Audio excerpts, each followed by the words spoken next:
Bir dakika Excel video serisine hoş geldiniz. Bu videoda sizlere Excel'in yeni fonksiyonlarından filtreyi kullanarak plakalara göre bir listeleme uygulaması yapmak istiyorum.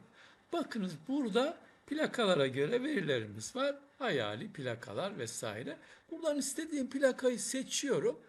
Onun da tarihe göre gittiği kilometre. Burada da bir toplamımız var. Şimdi bunu yapabilmek için veri alanımızı tablo yapalım ki eklenenler de bu senaryoya dahil olsun. Onu yapabilmek için biliyorsunuz ekleden tabloya tıklıyoruz. Insert Table. Onu yaptıktan sonra hemen okeyliyoruz ve tablomuz oluşuyor.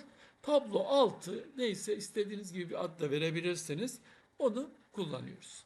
Peki tablo altıyı yaptık. Şimdi burada bu liste kutusunu oluşturacağımız plakalar listesi yapalım. Onu da yeni fonksiyonlardan benzersiz unique fonksiyonuyla bakın şöyle geliyorum, o sütunu seçmeden tabloyu rahatlıkla alabiliyorum. Sonra bunu burada veri sekmesinde veri doğrulama data validation içinde diyorum ki K1'den number işareti, buna hash deniliyor. Buradan ne kadar varsa yeni eklenen olursa bu liste uzayabilir. Buraya getir. Tamam, bunu da hallettik. Şimdi şuraya da bir filtre yazacağız. Geldik. Filtre. Neyi filtrele? Bunu filtrele.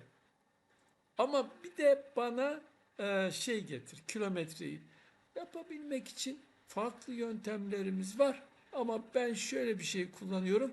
Bir köşeli parantez daha açıyorum. Tablo kullanımının şeyleri. 2 nokta üst üste ve bunu seçiyorum. Sanıyorum şu altıya gerek yok. Böylelikle alan atladım. Hem kilometreyi hem de şeyi aldım tablodan. Devam ediyorum. Filtreye ihtiyaç var. Hemen şuraya yine tıkladım. Mouse'la geliyorum. Eşittir bu olması gerekiyor. Yoksa da yok kardeşim böyle deyip geçiyoruz. Onu beceremedik galiba. Kilometre ve araç geldi. KM araç kilometreyi tarihi istemiyoruz. Araç özür dilerim, şurası tarih olacak. Hemen düzelteyim.